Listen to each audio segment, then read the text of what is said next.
company learn a lot about the domain.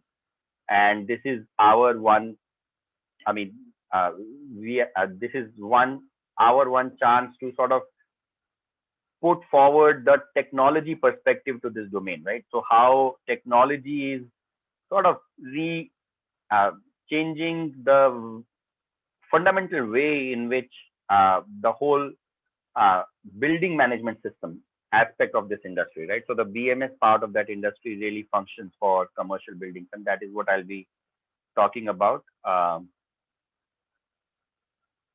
Just a small disclaimer. I think that's a regular thing from the Ishre side.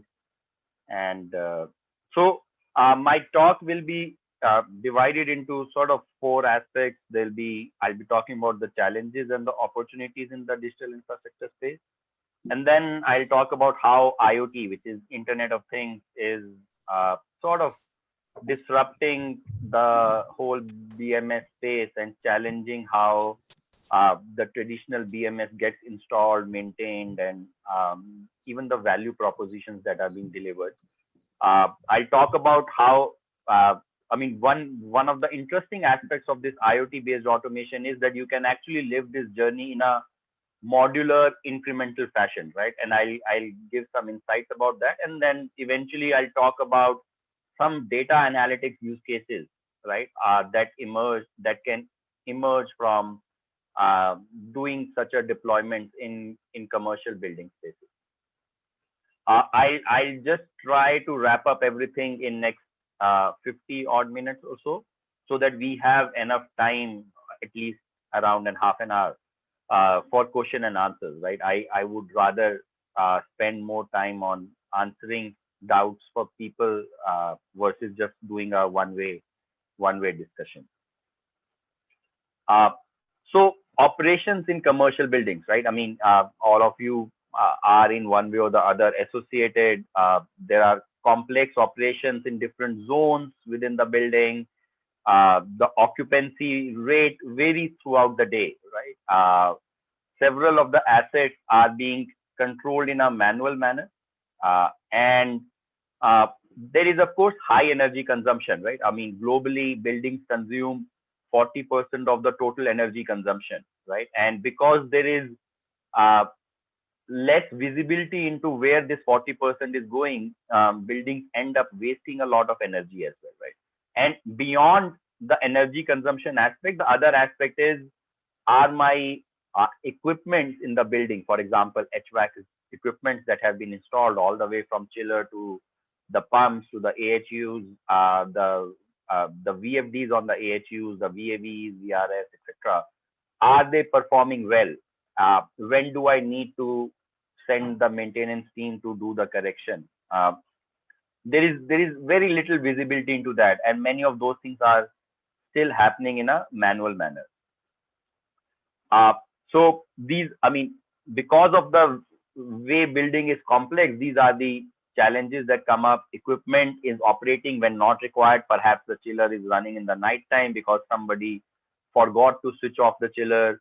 Uh, Often, I mean, and this is something we often see, that uh, either the building is too cold or too warm, right? I would assume many of us would have experienced that thing. So the comfort is not really maintained, which both affects the occupant as well as impacts the energy consumption.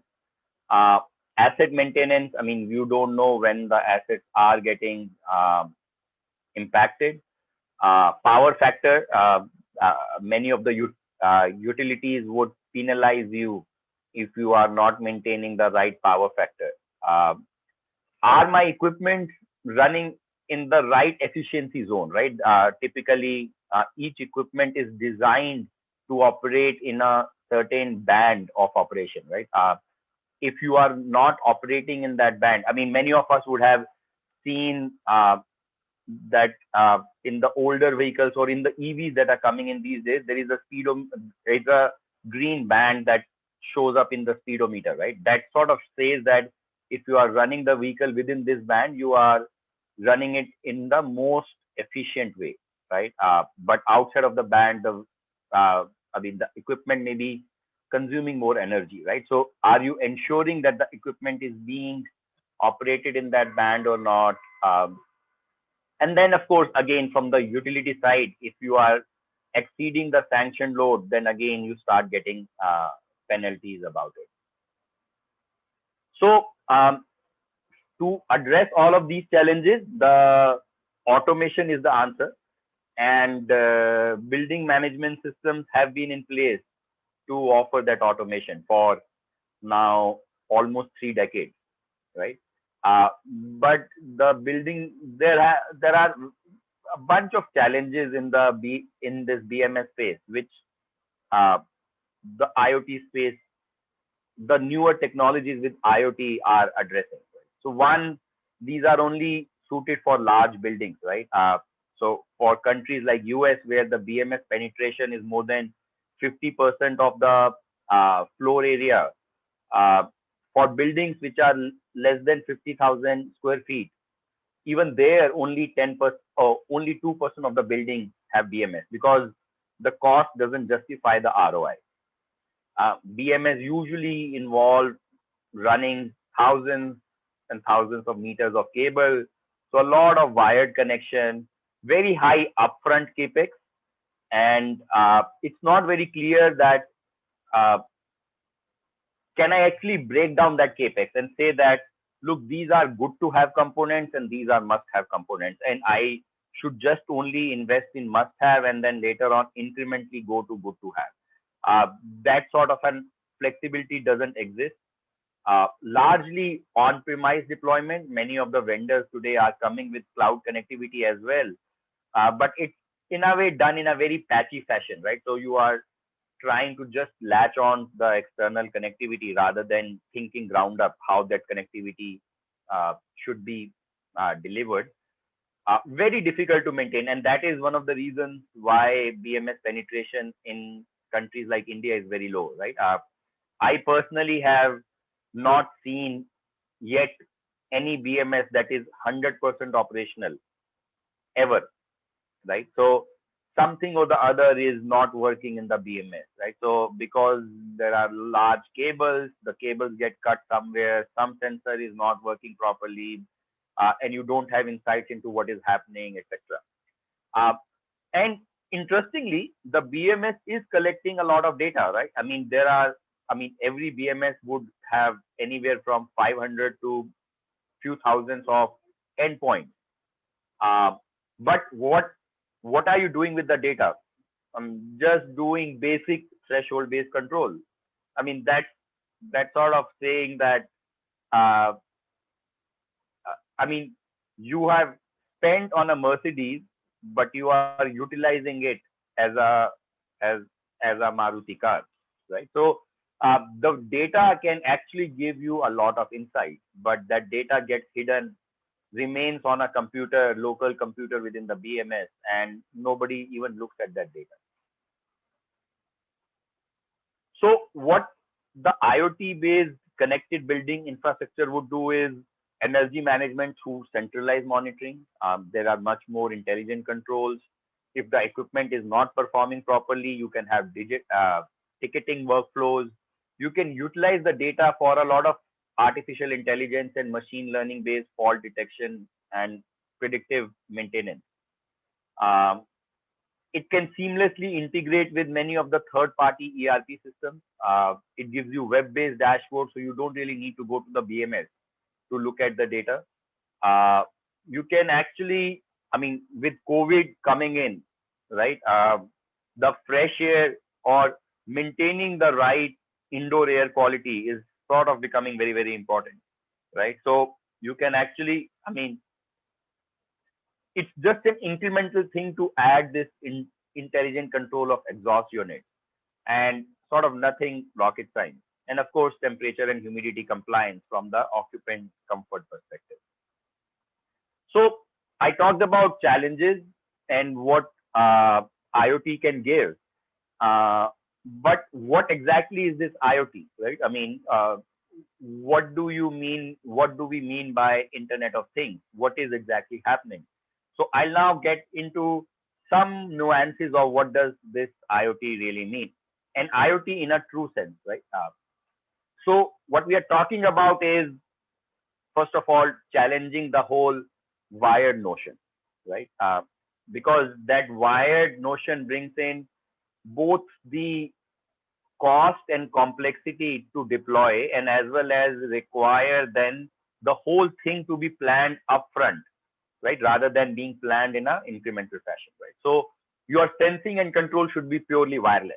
You should have sensors which are battery powered. You can just stick them on anywhere.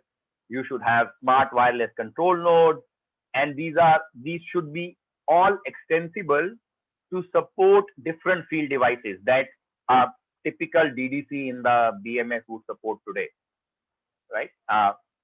And then you really break down the whole BMS into zones or modules, right? And you would, rather than saying that all my sensing control units are wired into a one backnet based gateway, you would say that, look, I am dividing a larger building into smaller zones. Each of these zones have their own gateway, their own local edge intelligence, right? And the whole notion of the building is actually coming out in the cloud, right? So each gateway is, together with their wireless sensing and control devices, is serving a zone in the building. All of these gateways connect to one common cloud platform and are in a soft way, integrated together to give the notion of the building, right? Rather than everything being hardwired into one backnet based gateway, right? Uh, so, and then of course, because you are pushing millions of data points to the cloud, right? You start having a lot of analysis on that cloud, and then eventually the plug and play platform. I think that's one big notion that IoT is sort of disrupting in the whole BMS space. That typically the whole mindset is that to commission a BMS would take months and months of effort, right? I mean, we all try to provision anywhere from 3 to 6 to 9 months to commission the BMS, right? And I believe, I mean, and in today's world where we are trying to sort of do everything on phone, right? It just doesn't make sense that commissioning a system in a building should take that long, right? So can that commissioning be done in a fairly plug and play fashion in a matter of 3 days, 6 days, rather than 3 months, 6 months, right? So can you read, and which of course reduces the cost, and but can only be done if the complexity is reduced, and you are really talking about wireless plug and play platform, right? And sort of which is OEM agnostic. You can actually do all of these things. Uh, so the people who go out in the field are, let's say, electrical, mechanical people, and there is someone who is an expert sitting somewhere, anywhere in the world, who is then commissioning the whole IoT based automation, rather than that commissioning being done on the site, right? That's that's the notion of cloud based device management, right? So it all starts with battery powered wireless mesh sensors, right? So you can just think of them if you want. See, today, where does the BMS actually typically stop, right? If we leave out the fire alarms which go into the occupied areas, if we only look at the HVAC control, the BMS really stops at the AHU level, right? It is not really monitoring the, in majority of cases, right? In certain cases, you do have thermostats in the occupied areas, or you may have a VAV control also closer to the occupied area. But typically, you are not, let's say, monitoring the ambient temperature of at multiple places within the zone which is being served by, let's say, uh, one low side endpoint like an AHU, right?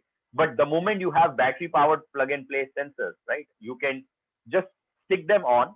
They will magically connect with each other, and you can now start getting the true sense of what is the comfort factor that I'm maintaining.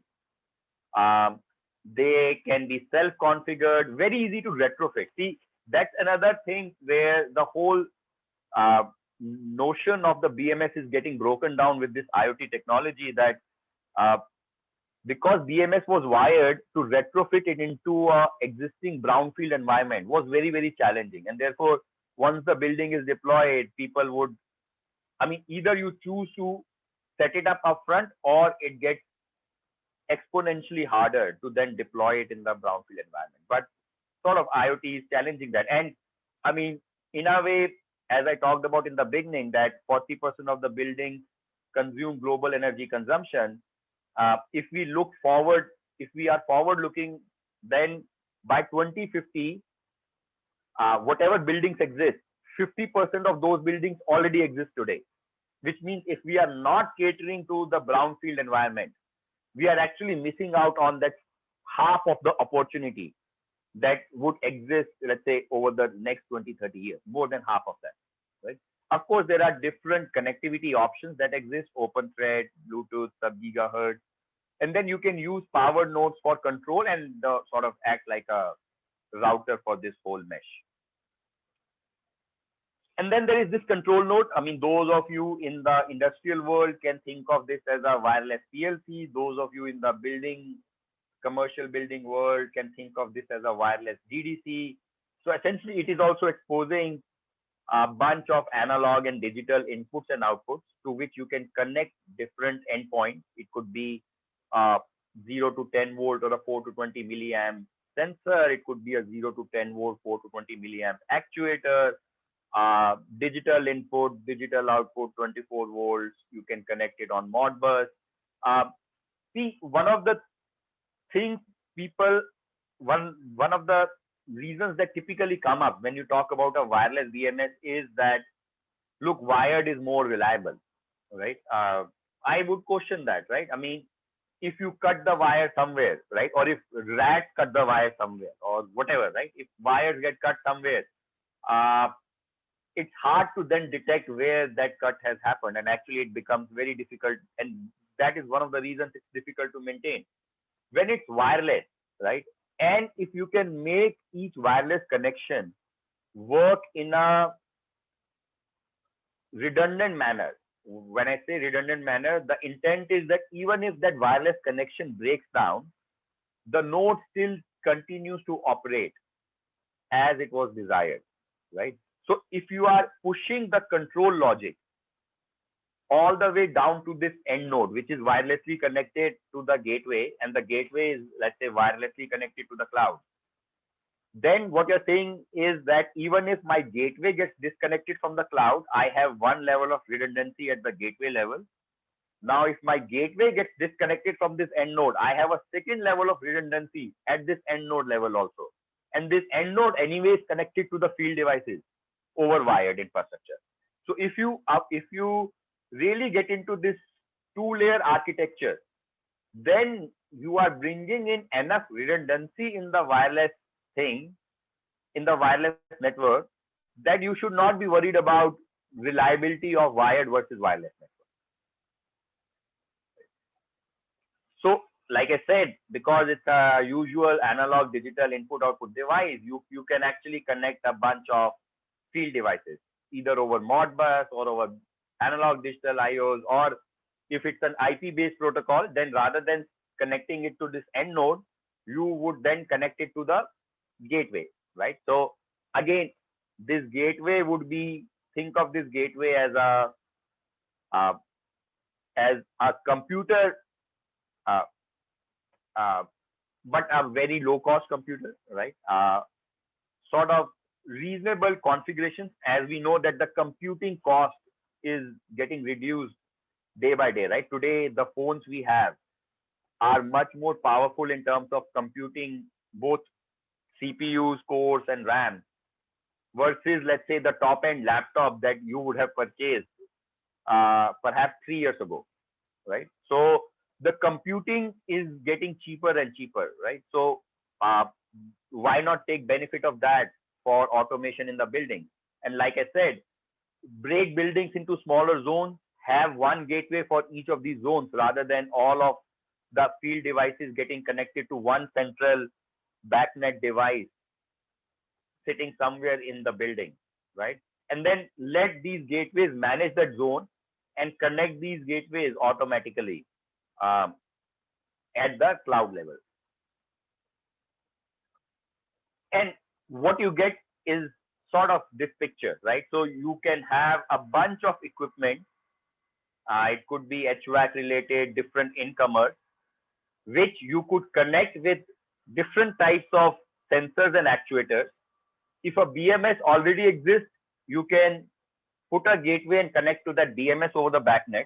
Essentially, what you can now do is, let's say, a building which already had a BMS, which was planned and commissioned at the time the building was constructed.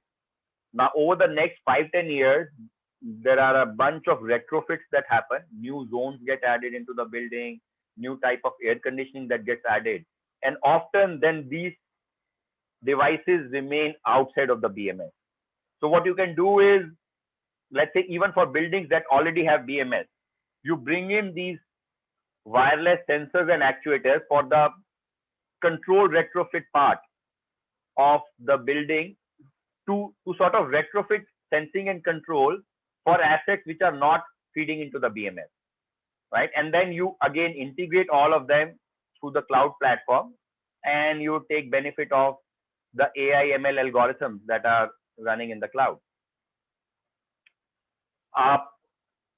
So this slide is sort of giving you a set of field devices that you can connect in the field. But another purpose of this slide is that if you are one of the OEMs of these equipment, right, you should perhaps start thinking about making a connected version of that equipment, right? It should be a connected AHU, it should be a connected cooling tower, right? It should be a, I mean, we already have connected DG sets, right? It should be a connected cold room. VRVs often come with a connected system from their OEM as well, right? The idea here is that one, if you have a connected equipment, you know how your equipment are being used in the field. You can use that data to do better R&D on future versions of that equipment. You can give a better AMC contract because you know how the equipment are getting operated in the field. And in addition, you can even, one can imagine a world where, let's say, if all of these equipments automatically come in this connected version, then someone doesn't need to deploy any of these sensor networks also, right? Any of these IO cards, etc. All you need is to sort of connect to all of these equipments through their software API, aggregate all of that, and then take benefit of the data and operate the equipment in an intelligent manner. You are actually bringing in the whole wireless mesh, the whole battery powered sensors, the whole wireless based IO card, the whole intelligent gateway. The gateway may still be required, but you are bringing in all this wireless mesh because these equipments today are not connected versions of their original type. If all of the equipments in the future come as connected equipment, then you can actually bring in purely a software layer and then aggregate all of that, right? And so in the next 3 slides, I'll actually walk you through that how such a plug and play deployment may look like, right? And how we can really cut down the whole deployment and commissioning, which takes anywhere from 3 to 12 months to, let's say, few days, right? 3 to 12 days, perhaps even lower, right? So again, in both cases, the first step, of course, is true for the BMS also, that you get all the hardware which is pre-tested, right? But then what you do is, because it's a wireless hardware and you need to see whether you are getting that good wireless range or not, this hardware is designed, and many of the manufacturers are doing that today, with certain LED indicators, right? So as you move into the zone where you are not getting the wireless range, your red LED will blink. As you move into the zone where you are getting a very good wireless range, your green LED will blink. So sort of there are visual indicators on the node itself, which help you understand where to deploy. And if you are not getting the range, then deploy simply add one routing node in between the previous hop and this device, right? That's about it, right? Once all of this hardware is deployed, right? You have someone sitting centrally, and that centrally could be anywhere in the world, right? So perhaps you can even uh, have a field team deploy, let's say, in the US, but you would have a commissioning team sitting here in India that would just commission the whole system sitting here, right? So you would first set up the gateway, because gateway is the first entry point from the cloud, right? You would associate that gateway with the customer and within the customer to its site, right? Ensure that the gateway is up to date with the latest software version. Then from the gateway, you start commissioning the next set of devices. There could be devices connected over Modbus. There could be wireless devices that would be connected. So you would start adding those field devices, right? Once those field devices are added, right, you want to make sure that the team that has done the deployment has done the deployment in the right way, right? So what can happen is that you would collect, let's say, the data from all the field devices for, let's say, as small a time as 15 minutes, and you would run them. Then you would then run some automated test on that data. For example, if you have installed an energy meter with the CT sensor in the wrong direction, then you would be getting current in a negative value, right? So you can actually give a pinpointed, feedback to the field team that this CT is not deployed correctly. Please change that CT, right? So at the end of this all testing, the data would ensure that you have done the deployment in the right manner, right? Now, once you have deployed, you want to also maintain the system, right? To aid the maintenance, you would then say that, okay, why don't you, sorry, you would then say that I would ask the deployment team, the field team that is already on the site, to perhaps click some pictures, right? And so that those pictures can then act as a reference for me in the future, uh, as I would be maintaining those systems as well.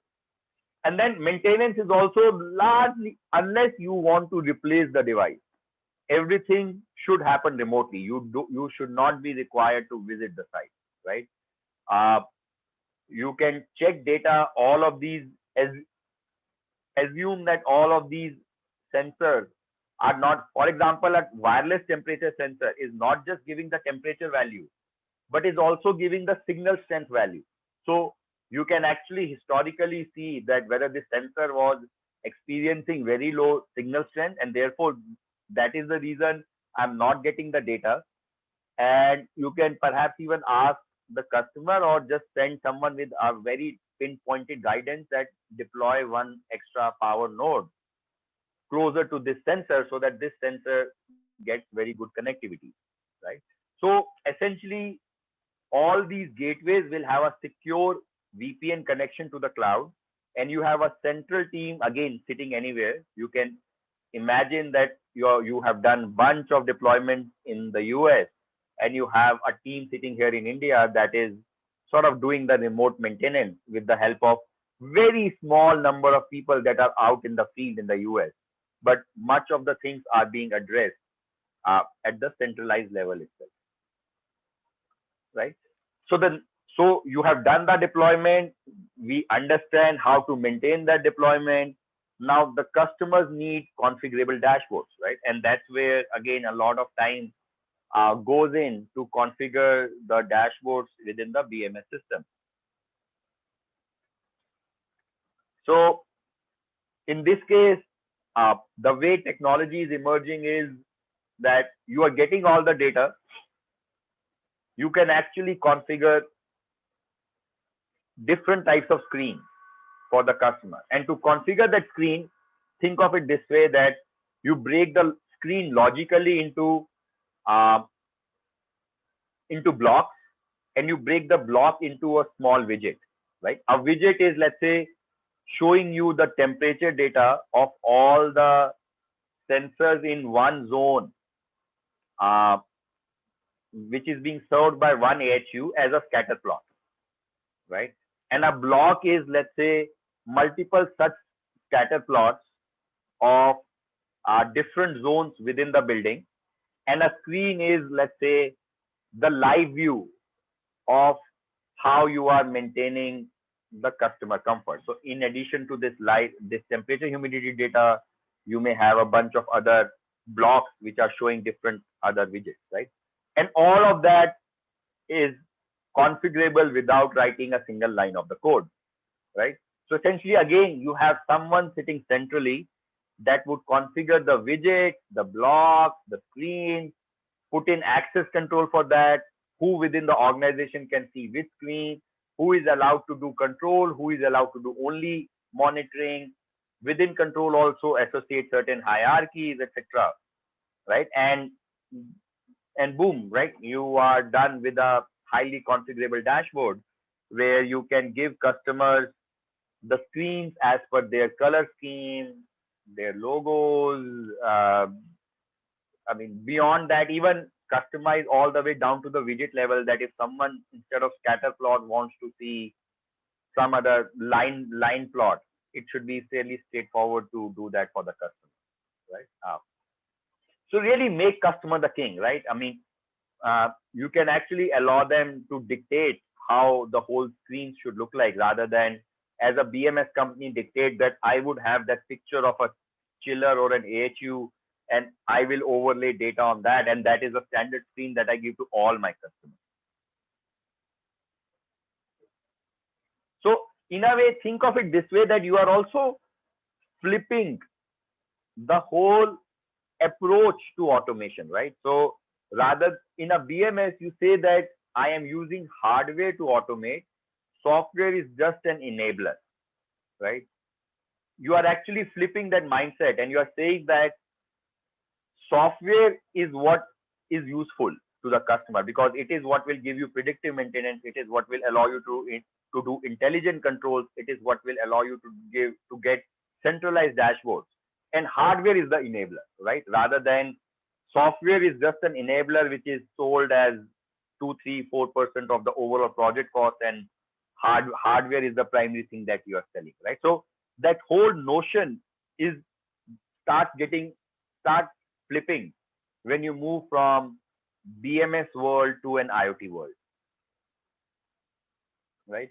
So now that we perhaps broadly understand the challenges and opportunities and what this IoT system also broadly looks like,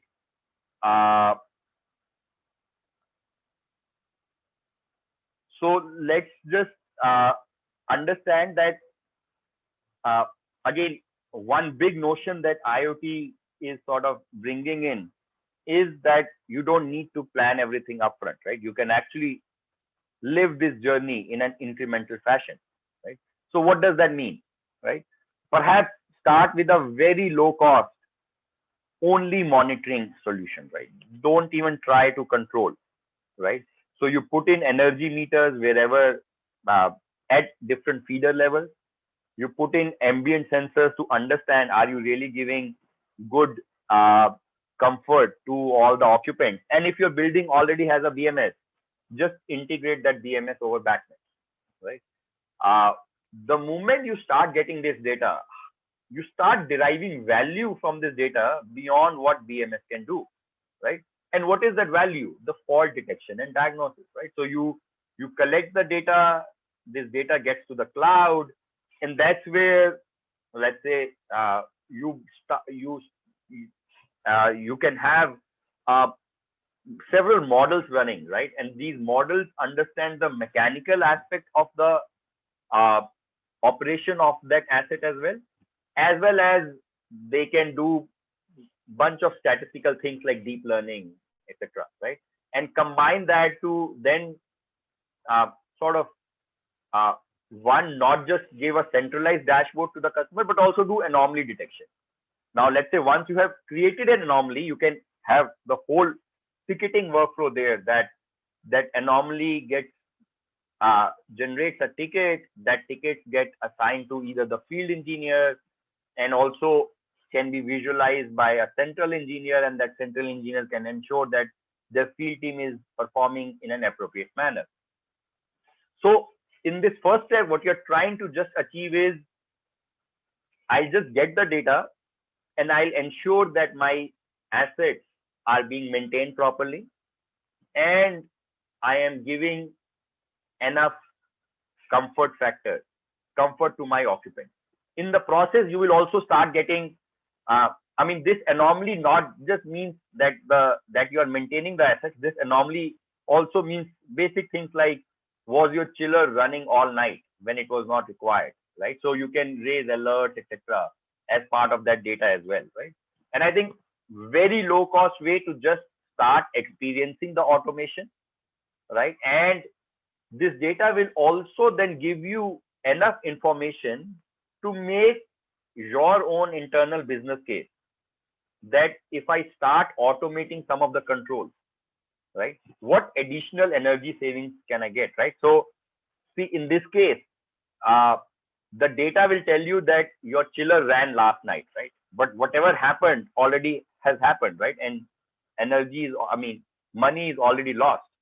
So the next step would be, if you see that, look, this chiller keeps running uh, out of the desired time zone very frequently.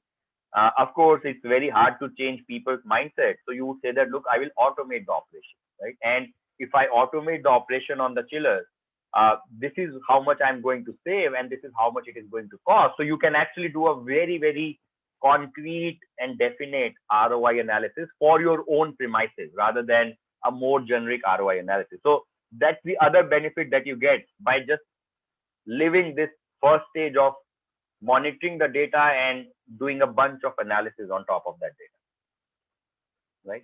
Of course, I talked about centralized dashboards that you can get. You can, if you have many of the buildings today install solar, right? And also have DG based backups, right? So it can give you visibility into when you are consuming from different power sources. Does it make sense to perhaps, for example, for very large buildings, move on to for different times of the day, some power purchase agreements with some of the uh, renewable generators, etc. Right? And like I said, automated alerts for multiple things, right? You have energy meters, so you can understand if you are doing current imbalances in certain zones of the building. If you have poor power factor, you can do real-time monitoring of how your valves are being operated properly or not, or are they getting stuck? And because of that, you are wasting a lot of energy. So even without getting into control, the data will give you enough value that you can perhaps even get a payback period of less than 12 months, right? And I have seen several projects where this payback period is not of the order of years, but of the order of months, right? So a very good first baby step for your building, if you haven't yet done uh, any automation in your building, right? Just start with at least monitoring, collecting that data, and having greater visibility into your building, right? Then of course, the next stage is automation, because uh, why for the first stage, the saying goes, uh, if you if you if you can't monitor it, you can't sort of control it, right? The second thing is, if you can't control that asset, you can't plug the leakages that are going through that asset. You can only monitor them, right? So of course, the next step is that on the air side level, on the lighting level, on the at different places within the HRX, HVAC, put automated controls. Again, even in an existing brownfield building, you can take this journey very easily through wireless controls, plug and play fashion that I talked about earlier in the presentation, right? So if you have done both the first and the second step, what you get is both the uh, anomaly detection side of it, so you can actually do predictive maintenance, but the control actions will give you much more savings as well, right? And we have seen that uh, savings of anywhere from 8 to 15 in some cases, where the buildings were even operated in a very poor fashion, savings up to even 25%. But in general, no matter how you are operating the building, I have always seen that if there was no automation previously, by bringing in automation, you can easily aim to achieve 7, 8 to 15% of savings, right? And I think for buildings, I mean, typically these buildings energy bills are very high. So again, perhaps we are talking about that even with this detailed control automation, your payback, because your savings have now increased, your payback period will perhaps again still be uh, 12 to 18 months, right? And not in many 5, 7 years, right? So, and what you, if you have a portfolio of buildings, if with this combination, what you can actually do is that if there are buildings which are already with a BMS, you can simply connect the BMS, right? And do both monitoring and control, right? While the BMS would do basic threshold based control, by doing advanced analytics in the cloud, you can actually dynamically change those thresholds during the day as well, not just across days, right? And make sure that you are operating the whole equipment and therefore the whole building in an efficient manner. If there are certain buildings where BMS existed, but it was a partial BMS, you can, like I said in the beginning, you can fill in the gaps with wireless based devices and still connect the existing BMS as well. And wherever you don't have BMS, you can actually deploy this whole sensing and the automation. What this allows you is that your whole portfolio of buildings gets connected to one common platform, right? You start comparing buildings in terms of energy per square footage, energy per occupancy, energy within the day. You can normalize energy uh, as per the outside weather conditions across the buildings. You can you you start understanding that which building is being operated in a more efficient manner and which is being operated in a less efficient manner. And you can perhaps start percolating best practices across the buildings also, right? I mean, perhaps even imagine running some competitions across your facility managers of different buildings, right? And then eventually, as a final step, now think of it this way, that you have other automation systems in the building as well, right? You have the access control system, you have surveillance systems. There are CAFM, which are sort of for the whole ticketing, etc. as well.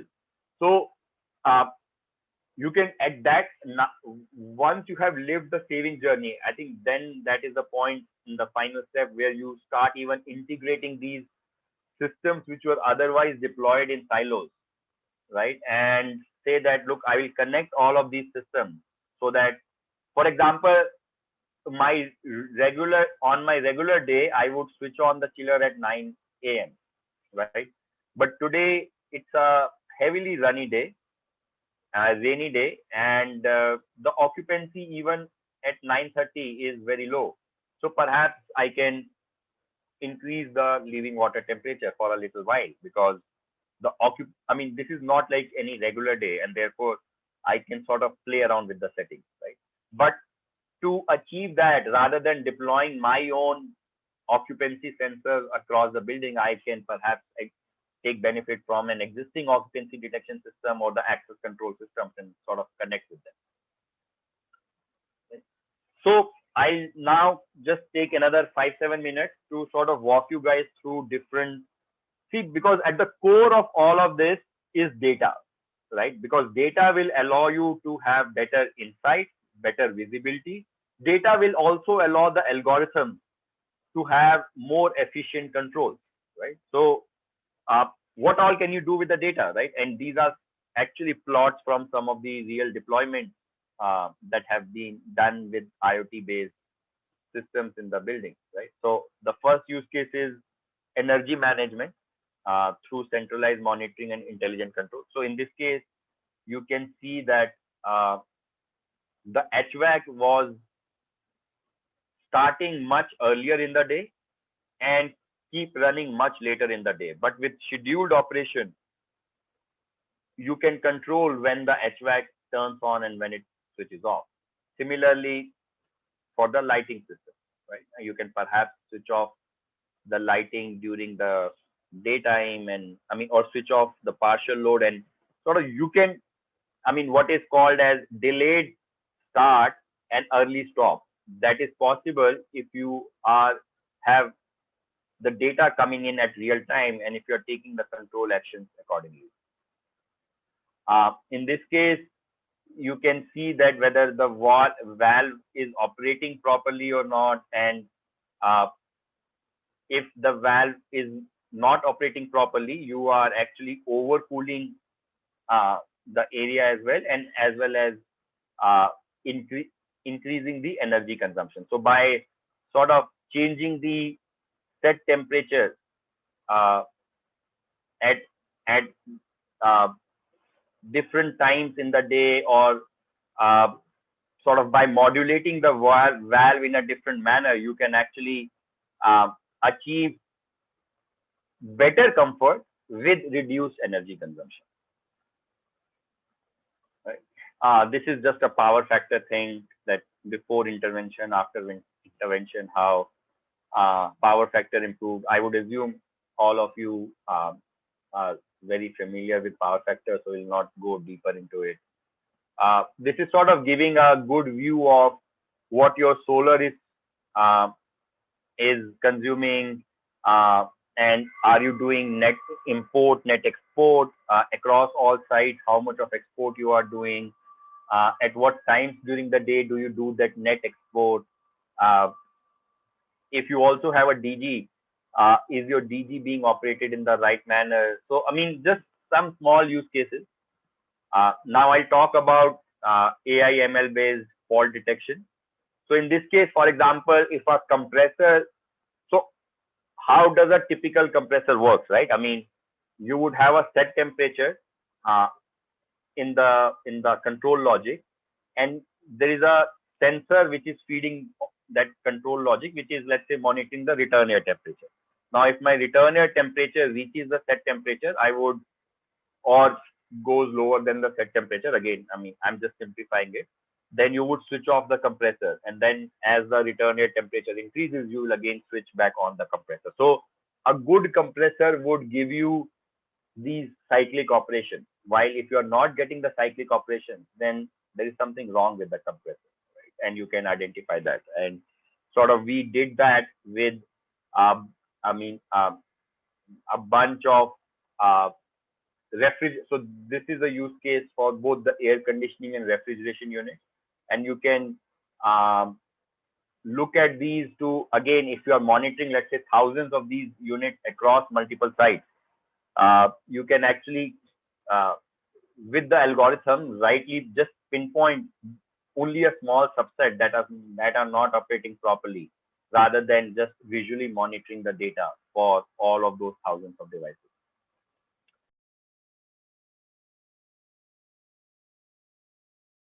AHU chill water valve, again, if your valve is getting stuck, right, then um, one can detect with, and in many cases these valves are mechanical, so they get stuck.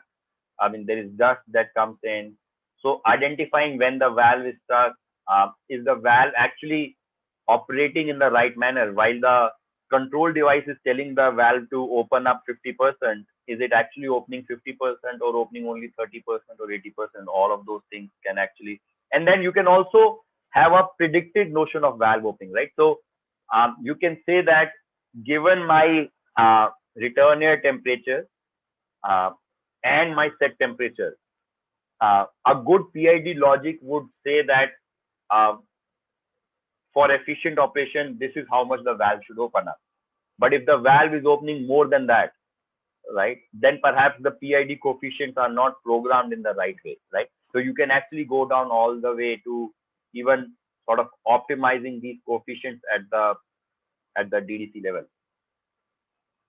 This is sort of, again, talking about the same thing at the chiller level, where you look at the kilowatt per tonnage of the chiller, and then if there is something anomalous happening, that the actual kilowatt per tonnage is much higher than the ideal kilowatt per tonnage, those things can be sort of um, flagged, right?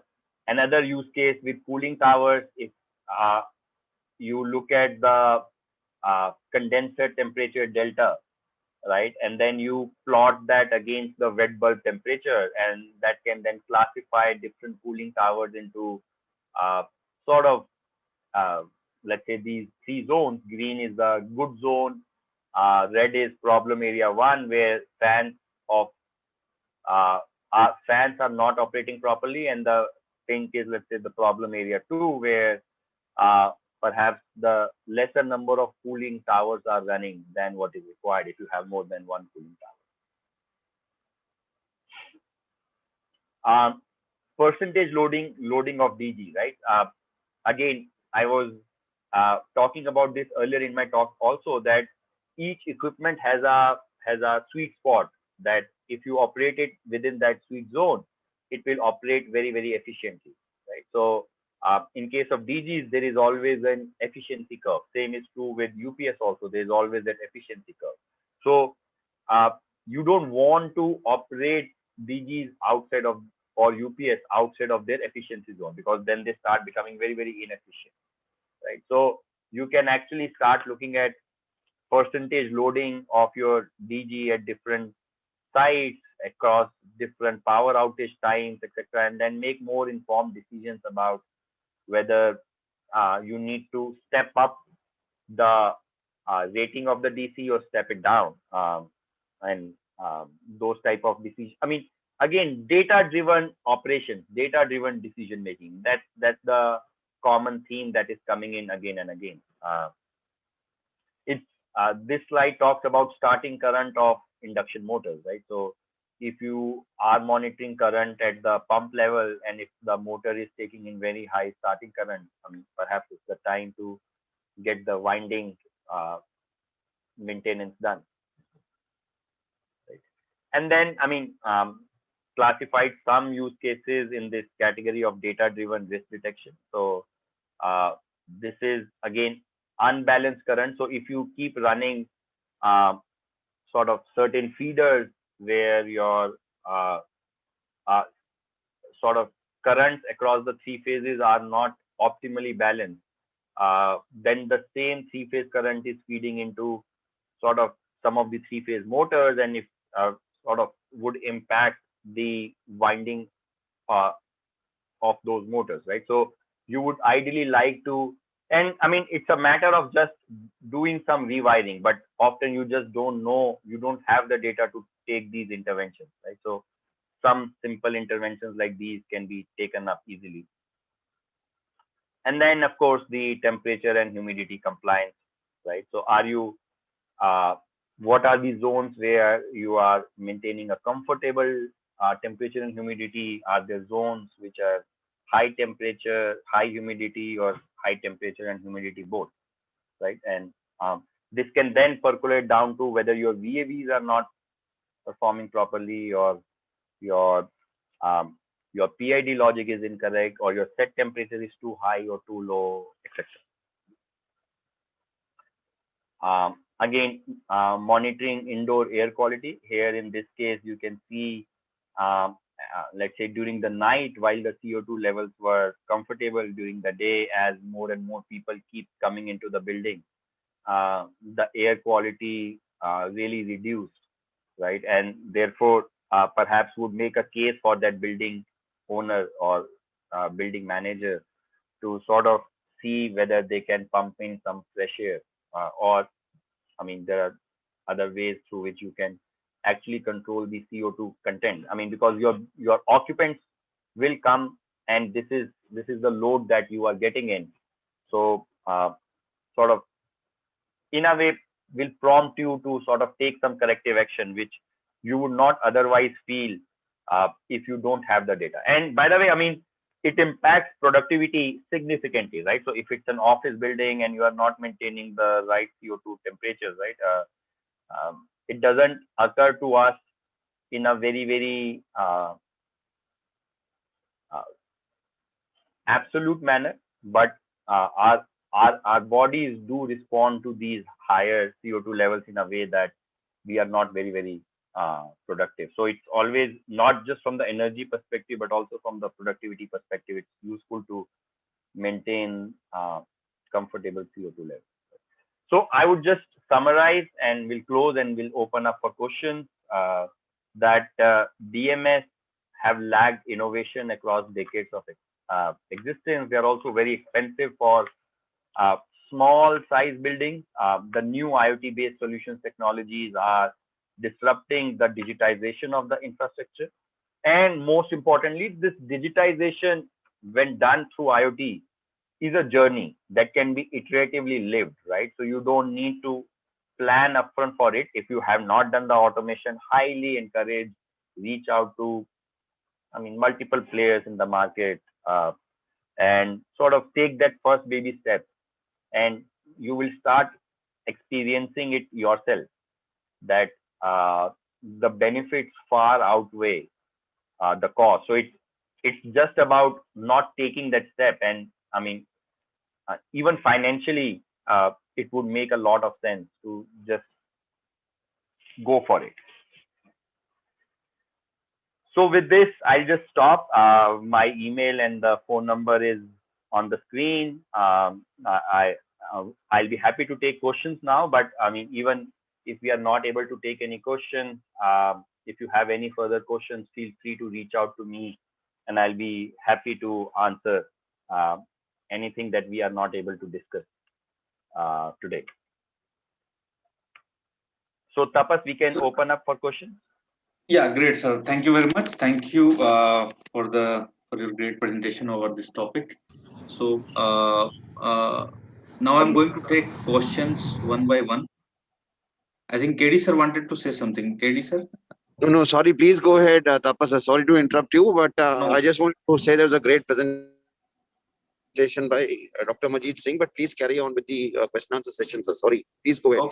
Okay, no issue. Thank you. So this is the question from Mr. PK Goel, and he's asking that chiller, pumps, valves, and HU manufacturers are all likely to come out with their IoT communicating controls with somewhat different protocols. Will IoT-based system providers be able to take full advantage of this and with minimal cost add be able to tie up and provide a wholesome building management and control system that can even be looked at from remote location? I think a very good question, right? So I think we all know that standardization is a very is a moonshot, right? And very difficult to achieve. And I think that is where perhaps ISHRE has a role to play, right? So if if these IoT based systems are talking over IP protocols like MQTT and HTTP, right, and they expose their data over APIs which they are willing to open up, right, then of course someone can come in as a software layer and connect to all of these and pull data as well as send control commands, right, over IP, the same way you would have done on BACnet, right? But this IP is the same thing the way you would access Google on your laptop, right? Over HTTP or HTTPS or MQTT or MQTTS, right? But will the equipment manufacturers expose these APIs? And if they do also, will all these APIs be all different or will they be in a standard format? There are some interesting things happening in the consumer world. So very recently, just a year ago, Apple, Google, and Amazon. And by the way, if these three companies talk about something, right, the rest of the world has to follow, right? Apple, Google, and Amazon have come together to create a standardized way for sensors to talk to, let's say, home gateways or home routers. But that is for the consumer segment. They call this architecture CHIP, Connected Home over IP. So they are imagining a world where you will buy some sensor from Amazon. You already have a Belkin or Netgear gateway in your home, and you just buy a standard there's a standard app on Apple's phone through which you can configure any sensor bought from Amazon via that Belkin gateway and just visualize that data on your phone. Doesn't matter who the manufacturer of that sensor was, right? So, but it's a very, very difficult ask, right? So unless large players come together, or there is a body that has a say across these large players, and they say that, look, I am taking this standardization as an agenda. Very difficult to achieve that space, which is be that space of these wireless sensors and control points which are getting connected to the field devices, because in that case you are OEM agnostic, right? It doesn't matter whose AHU it is, so long as I am monitoring the RTU, the valve status, the return air temperature, the valve status, and I can control the valve over 0 to 10. I am actually OEM agnostic, right? So in a way, that's one roundabout fashion to overcome this standardization without standardizing it. But ideally, if there is a standardization and all of these players open it up, that would be awesome. So should we move to the next one, sir? Yes. Wired systems are totally under the owner's control. How secure are we in IoT where your data is available on cloud? As secure as doing your bank transaction from your laptop, right? I mean, today, are we concerned about doing an account to account transfer using UPI from my phone, from my account to your account, or from your account to someone else's account, right? If we are not scared about money, right? We are not saying I will go to the bank, I will take out the money, and I will give it to you in cash, right? I think, I mean, security is overplayed in my sense. Yes, it is very important, but all these wireless protocols come with security. I mean, OpenThread that I talk about, right? It's actually an IP protocol with security inbuilt into it. Many of the gateways today in the field communicate their data over HTTPS. It's the same way your banking data gets transferred from your laptop or your phone to the bank, right? So I think security is what all these traditional players are making a big fuss about. But I mean, think about it, right? Today, all of these financial transactions are happening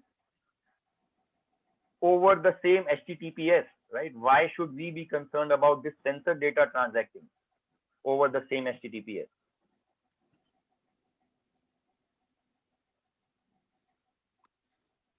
Next one, again from Mr. Goel, sir. There are many near abandoned BMS system in India that still have sensor ETs, etc. Like that buildings owners do not want to lose when they retrofit to an IoT based system. Can they be useful reused to save retrofit costs? Can some of the controllers also be retained? And what would be required for controller manufacturer to enable this? So I think controllers should be removed, right? Because these controllers are wired controllers. You should not even think about reusing them, right? And that's where proprietary stuff starts coming in. But sensors and actuators, right? So, see, that is the beauty. In a BMS, all these field devices are talking over analog and digital IO inputs and outputs, right? So you can always reuse them by bringing in another controller, right? So an IoT based system, yes, can technically and fundamentally reuse all these sensors. I think often some of the players would avoid doing that, because see, at the end of the day, if my controller is not able to control the valve properly because the return air temperature was faulty, then you start getting into those areas where you would tell the building owner or the building manager that it was your sensor, so you replace it. Building manager would say that no, I don't want to replace it. but you are not controlling my valve properly. So usually the vendors prefer that they take full ownership, right? But I mean, technically, so long as those commercial arrangements can be sort of sorted out, that look, it was your sensor, and therefore I will flag if my system tells me that the sensor is not performing properly, I will flag it to you. The responsibility to change is yours.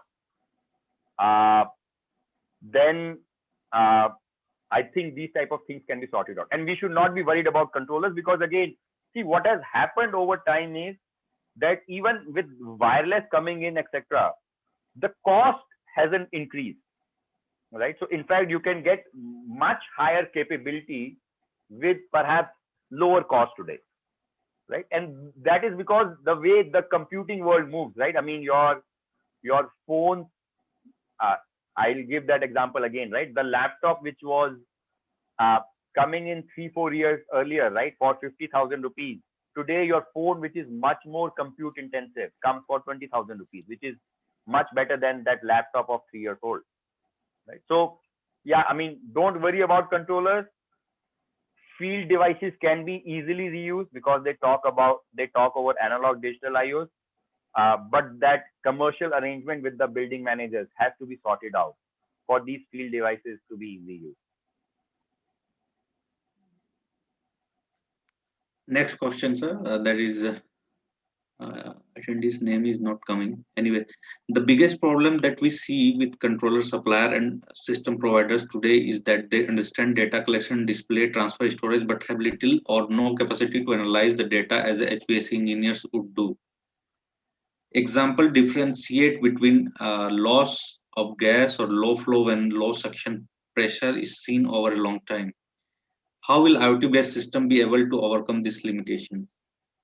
Very good question, right? So one, I think very right in saying that, look, I mean, at the end of the day, you need expertise across multiple verticals, right? So you are talking about creating wireless devices, you are talking about running some edge intelligence, you have some connected gateways, then you are talking about IoT stack, plug and play device management, and then you're also talking about data analytics, right? So for that data analytics also, further you need to have statistical data analysis, and you also need to have HVAC domain understanding to do domain-based data analytics, right? And it's very difficult for one company to do all that, right? There could be multiple ways in which you can engage. One is you can, for example, if you are a building manager, right, you can tell the company that, look, I'm willing to pay, but you put on your role a mechanical engineer, right? Or here is access to my team. My team will tell you all the logics because you don't understand the mechanical aspect. My team understands it very well. My team will tell you the logic, and perhaps my team will sit with you. So you may, as a customer, say that, look, why don't you provision in your cost, let's say 100 hours. In these 100 hours, your team that can show me data in different formats and my team that understands the mechanical aspect will sit together. The objective of this will be to come up with logics at the end of these 100 hours or whatever, 10 hours, 50 hours, 100 hours, right? To come up with logics which you are then required to automate in your system. And based on those logics, you give me reports and alerts, right? Easily doable. I think you are right in, whoever it is, you are right in saying that, I mean, it's very hard to get all of this expertise. And therefore, I think if there is intent, create some workable models. See, the company on the other side also is benefiting from this engagement, right? That they are getting to know the mechanical aspect, which they can then tomorrow take to another customer and say that, look, I can give you these 100 alerts out of the box, right? So they are also getting a value added to their product. And they will also be very, I mean, a progressive company will also be willing to sort of even perhaps do it free of cost for you guys if they want to build a very good product. Next one, sir. Will IoT-based system to more interoperable and less dependent on first system supplier and will allow building owner, facility manager to choose between multiple equipments and system providers for new additions or retrofit? I think this is something you can mandate, right? So it is possible. You can say that, look, uh, I would want to know your. See, again, I think this is a this is this is a fine balance between I mean, what somebody previously asked about security and about uh, standardization and interoperability, right? Uh, so long as my systems are secure, there are always ways in which I can expose APIs, do the necessary authentication, and still expose the data, right? But doing these things is expensive, right? So not many companies do that, right? They would either say that. So fundamentally, the answer is yes, yes. But many companies may not expose data, saying that because they don't want to invest into these additional authorization, authentication. They are still doing secure communication with the cloud.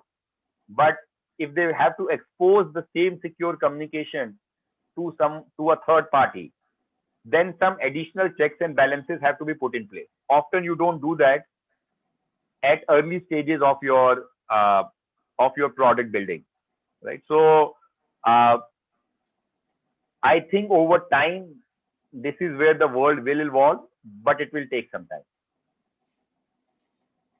Mr. Vishnu is asking that how reliable short-range communication protocols like BLE, Zigbee in wireless mesh connected environment. So again, there are some technicalities. Zigbee was proprietary, right? And it's still proprietary. 3-4 years ago, Bluetooth came up with their mesh version called BLE 5.0. Around the same time, Google open sourced a technology called OpenThread, which uses the underlying layer between OpenThread and Zigbee is the same. And OpenThread uses similar IP protocol the way your laptops communicate to the cloud. And many chipset manufacturers are now adding encryption blocks in their chips also. So essentially, specifically in protocol like OpenThread, you can easily have the end node sensor perform AES encryption, which is the same encryption that your banking does, right? Which is 128-bit encryption, and then send data over secure network to the end node. In terms of reliability, because it's a multi-hop network, it actually gives you a very good reliability. I'll actually go back to the sensor slide, right?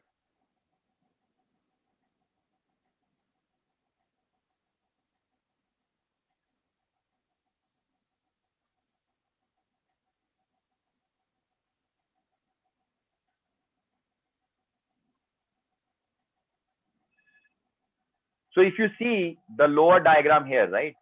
Actually, you are creating a wireless mesh. Because it's a mesh, even if you take out one node, there are still paths for data to reach to all other nodes in the network. So I think again, reliability, again, many people make a fuss about it, those who are still living in the older world. But I mean, because it's a multi-connected mesh, you get one level of reliability there. Second, I already talked about in my presentation that you can have redundancies, right? So you can say that your edge gateway should be intelligent enough to do control, even if it gets disconnected from the cloud. You can have a second level of redundancy and say that your wireless control card will again independently control, even if it gets disconnected from the gateway. So if you add these two level of redundancies, and by virtue that this mesh is multi-connected, this wireless is a mesh network, I think reliability is pretty much taken care of. Mr. Yes Gupta has a query that how is there a huge gap between the ROI for traditional BMS and IoT-based solutions? Kindly elaborate on ROI. So again, I'm not an expert on ROI from the BMS part, but I do believe, see, uh, do BMS really promise you ROI? Perhaps never, right? I mean, would you buy a BMS and put a penalty? I mean, try doing that, right? Try telling Schneider or Johnson Control or any such company that, okay, I'm buying this BMS with a penalty clause that if I don't get 10% saving, I will penalize you. Right? No, they will not sell you the BMS, right? So you do the ROI calculation, right? And you sort of take that risk. I think IoT companies would be happy to sort of take on that risk. Yes, right? So you tell them that, look, I want savings, right? You deliver me savings of whatever X percentage, and I'm for that X percentage, I'm willing to give you this much money, right? And if the savings is less than that, I will penalize you. I would assume many IoT companies would be willing to do that, and perhaps none of the BMS companies would be willing to do that. Mr. Siddesh Vartak, seek your guidance that how young mechanical engineers to look at IoT as a career opportunity, how they should begin with. Yeah, I think very good question. I think mechanical engineers have a great opportunity here, right? Especially those interested in HVAC, right? There are good opportunities, and I have seen, so start playing around with data, right? See, because as a mechanical engineer, you understand the real operation of the device. And if you can translate that knowledge into the analysis that is being done, and that was one of the questions that was asked earlier also, right? Then, I mean, that's a very good career progression, right? Merge data analytics with mechanical engineering and tread that path. There are not very many mechanical engineers across the country who are also very good data analytics people. Mr. Swan Swan wanted your views about that. Sometimes it happens HU actuators valves are not functioning to control water temperature. Yeah, very easy, right? Because you are getting a feedback. I mean, if there is an analog input feedback that is coming in, then you can easily say that, look, I gave the analog output of 5 volts, but my analog input is, let's say, 10 volts. So the valve is not operating properly.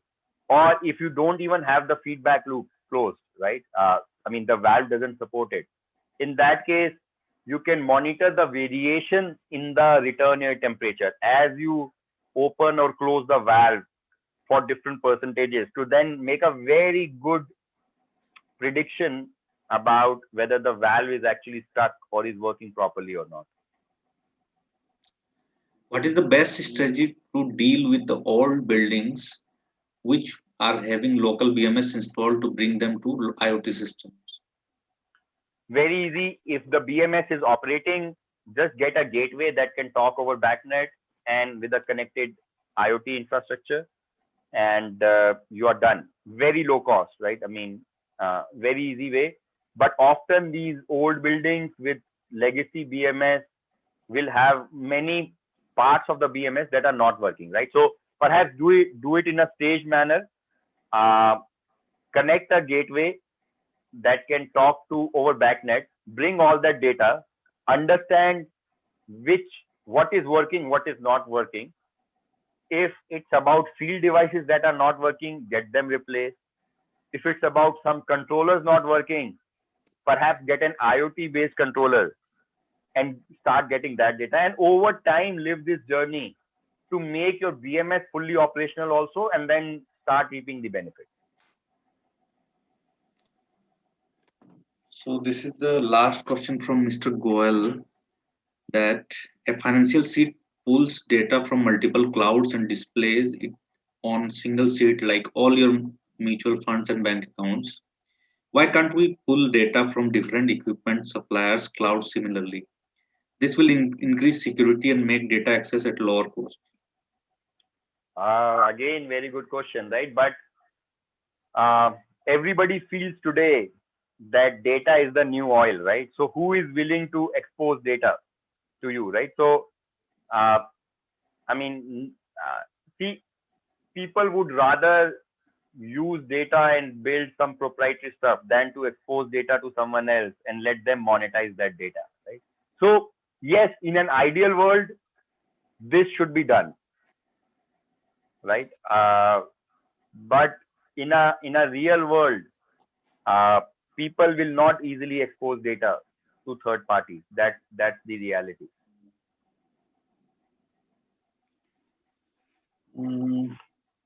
A few questions are still left. Should we take it, sir? I think you have enough time. I am, yeah, I have time. I am okay. Okay. So, please comment on business opportunity for HVAC contracting company by utilizing IoT technology. I think we cannot name any company here. Sure. So I'm not exactly clear what you mean by HVAC contracting, but if I understand it correctly, that you are commissioning and installing the systems, right? HVAC system. I would say that, I mean, partner with an IoT company, or perhaps, and sort of take them to one or two of your existing projects, right? You would have done multiple projects, and let's say if you have done 50 projects historically, right? You know that these two out of those 50 customers are very, very progressive customers, right? Uh, you talk to an IoT company, work with them, create a joint pitch. You take that pitch to your customer because you have the customer relationship, right? And experience that IoT transition for one or two projects, right? So the best way to learn is to experience it yourself, right? Pick up one or two of your most progressive customers, take some IoT company there, right? And in the process, and sort of learn from yourself, and then take it from there. A few questions are in chat box also, sir. In chat box also, we have received so many feedbacks and appreciation for you, sir. Eswarya, wonderful session. Mr. Sudeep, excellent session, sir. Mr. Vinay Varne has some question.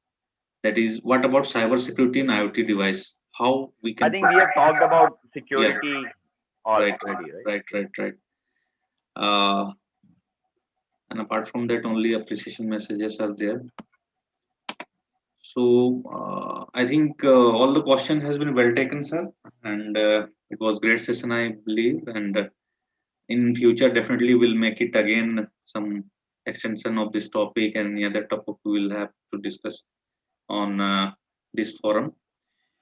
And any final message you would like to share, sir? I mean, so that I will. Yeah, I mean, I would again like to thank Ishre for giving me this opportunity. I think I am overwhelmed that there were more than 100 folks who were interested in knowing more about IoT, right? I believe that itself is an indicator that the world is changing, right? I think, uh, I mean, that just the last 3-5 years have really brought out technology and innovation to a level where all of that I talked about today, right? Our plug and play system, completely wireless, is actually going to be a reality, right? There is no running away from it, right? I think COVID, etc., is sort of expediting that path towards that reality. Many people are taking that journey not just from the savings perspective, but also from the digitization of the overall thing, right? Because they want to do remote asset management, remote work, etc. So uh, I, I am very, very excited about what is coming in the next few years. And I hope that this thing really expedites and many of us actually do automate. So I think fundamentally, I also want to say that one thing that really drives me personally is that statement that buildings consume 40% of the global energy, right? And uh, if we can save, let's say, 20% of that, right, through efficient operations, etc., we are talking about 8% of the global energy reduction, and that's massive, right? And much of that is actually getting produced through dirty measures like coal, right? So I think we should also take it upon us as our responsibility that we want to pass on a better future to our coming generation. And if there are small steps that also make financial sense, we should take them progressively. See, the point is that for a building manager who is operating the building without IoT today, can also think of it this way that, look, I am operating it nicely, right? Why do I need IoT, right? And I mean, let's say it may bring in hassles, etc. But also think of it as a personal responsibility, right? That, look, I mean, it's not just about energy saving; it's also about if each one of us take those baby steps, overall we can contribute significantly to the cleaner environment, right? And we should think in that responsible manner as well. So now I move on to Mr. KD Singh, the president of Delhi chapter of ISRO, uh, for their final message and vote of thanks. So thank you, Amarjeet Singh ji, Dr. Amarjeet Singh, for this excellent presentation, I would say. And I think to many of us as HVAC professionals, we are, we are passionate about IoT-based systems, and we believe that's the future. But I think what we felt is that there have been major constraints in our clients, wanting to implement these kind of initiatives. So I always believe that for any good thing to happen, there needs to be, I think there are three ways that you can actually make it happen. Like we would like, as maybe as HVAC professionals, as maybe on my personal capacity, as KD Singh, I would say that I would like that any of these central air conditioning systems or any systems that are installed must necessarily have an IoT based energy management system. End of the day, maybe as you rightly said, that commercial buildings 40% of the energy, and if you can save 20%, I think it will be a big achievement. And as we see India marching, into the 2025s and 2030s, and we are dreaming of being a $5 trillion economy and $10 trillion economy, I think what I see is that there's going to be a huge push in the infrastructure. And the first thing that's really going to get a push is maybe the buildings or, infrastructure activity. And all these will actually mean a load on the energy, or all this will draw, all these things will need more and more energy to be drawn. If you are able to save this kind of energy by using energy efficient systems and IoT based management systems, I think we will be able to contribute to the national, cause. But I think very important is that, what I have felt is that, there are only three ways of actually trying to make, something go, some good systems being implemented. One is education, which all of us are trying to do. The second is incentivize it. Like suppose somebody installs an IoT based energy management system, fixes his EPI for the building or his IKW per ton for his air conditioning system. Should he be able to get some incentives in terms of the tariffs that he's going to get? Or the third is it is the regulation. It becomes regulatory from the government that, okay, you do this. And in the incentivized part also is that when you go with, when you go along with the rating systems for LEED or, for GRIHA or the IGBC, if something like IoT based management system finds a place with good number of, points, I think it will largely help the cause of the industry. And help the sensors and the IoT-based management systems to become more economical. So how would you react to that, Dr. Amarjeet Singh? Yeah, no, that's a good point. I think, I mean, we have been in this space for quite some years, and I think I feel that, uh, look, I mean, yes, we should expect something from the government, but we should not wait for it, right? I think there are, of course, decisions we can take at individual level. I can, from my experience, tell you that all of these projects make pure economic sense also, right? I mean, uh, so sort of if we take it upon us that, yes, I am going to do it and I'm going to make a business case out of it, right? So I'm not going to say that, look, I just want to do it because I feel good about it. But yes, it actually has an ROI. Yes, it may require a little bit of extra effort on my side in the beginning, but eventually my building owner or facility manager will get benefited financially also. And I will also get a feel good factor that I contributed meaningfully to a sustainable future. Yes, all of these things will benefit if there is government regulation, there are incentives, etc. Right? But I mean, many of us do many actions in life which are not, uh, which are even if, I mean, which are irrespective of whether government has any regulation or not. Right? I mean, governments are too slow to react. Right? They have perhaps many other priorities. Yes, if they do it, it will accelerate. But we should not wait for that, right? I mean, we have waited long enough for the whole uh, the electricity distribution and generation to get deregulated, right? And it has been in the talks in the government circles also for last more than a decade, and you still don't see it happening, right? So governments will be slow to react.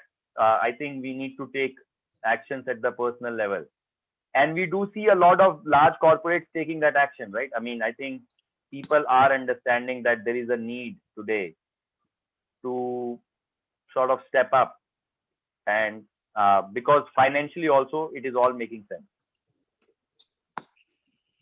Sure, sir. I agree with you, but I just request that if you think that an advocacy is going to help hasten the cause, I think we should all put our thoughts together on this and see how we can